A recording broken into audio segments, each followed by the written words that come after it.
everyone. So, have you ever wondered how an organization decides to build, say, a new health clinic instead of a new school? Or how a city figures out which neighborhood's problems to tackle first?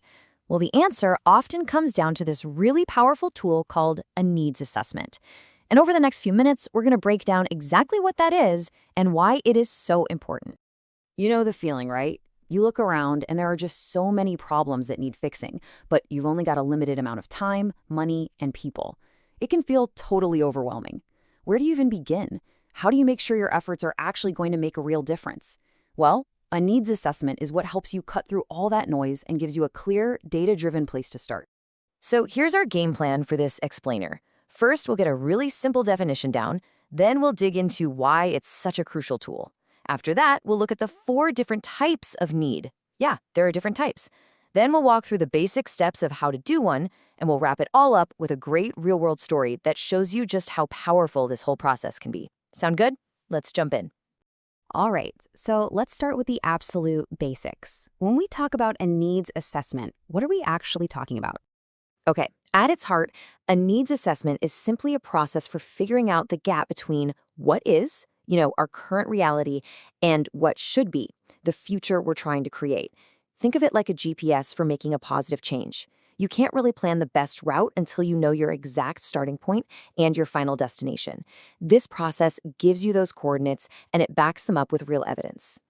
And this is not just some academic exercise. Not at all. As the researcher McKillop put it, it's a decision-aiding tool. It's basically a practical guide that helps organizations make really smart choices about where to put their limited money and effort so they can build programs that actually have a shot at working. Okay, so we've got the definition down, but what does a needs assessment actually do for you? Why is it such a critical first step for pretty much any project you can think of? This is really where the magic happens. A good needs assessment does so much more than just point out problems. It gives you the hard evidence you need to convince funders that your idea is worth investing in. It helps you figure out which issues are the most urgent. It even gives you a starting point, a baseline, so that down the road you can actually prove that your solution is working. It's all about moving from just guessing to having a real strategy. Now, here's a really important idea. The word need is a little trickier than it sounds. You see, what an expert might see as a community's need could be totally different from what the community feels it needs. A really solid assessment looks at the whole picture from 4 key angles. First up, you have normative need. This is defined by an expert or a standard. Think of when a public health expert looks at the data and sees that free lunch enrollment is way too low in a high-poverty area. Then there's felt need. This is what people in the community actually say they need, like when a survey shows everyone wants more activities for kids. Third is express need, and this is all about action. It's the demand you can see, like a super long waiting list for a local clinic.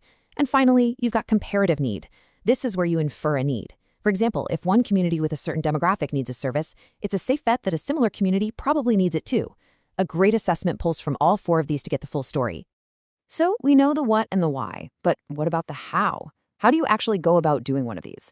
Well, while every assessment is going to be a little different, they usually follow a pretty clear, logical 6-step process. It really just flows from one step to the next. You always start by defining your goal. What question are you actually trying to answer here? From there, you figure out how you're going to get that information, whether it's through surveys or interviews or something else. Then you go out and collect the data. And this is so important. The final steps involve analyzing what you found, sharing it back with the community to get their feedback, and then creating a final report. It's this whole cycle of asking, listening, and then getting ready to act. All this theory is great, but a real story makes it click.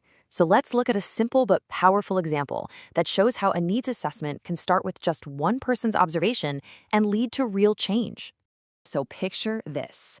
There's a staff member at a program for young offenders, and they keep seeing the same problem day in and day out. Kids who get picked up for minor things, like running away from home, have absolutely nowhere to go.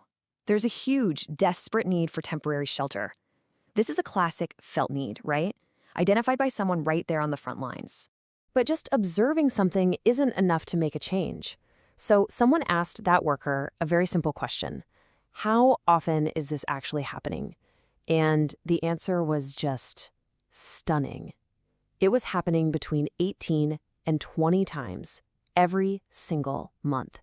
18 to 20 times a month, young people were being put in jail just because there was no other safe place for them to go. And that right there is the key. The simple act of documenting that one number, 18 to 20, transformed an opinion into hard evidence. It became a powerful, undeniable needs assessment.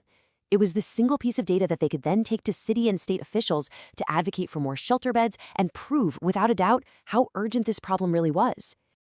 And that story just brings it all home, doesn't it? A needs assessment doesn't have to be some massive multi-million-dollar project. Sometimes the most powerful insights are hiding in plain sight, just waiting for someone to count them. So, we'll leave you with this question to think about.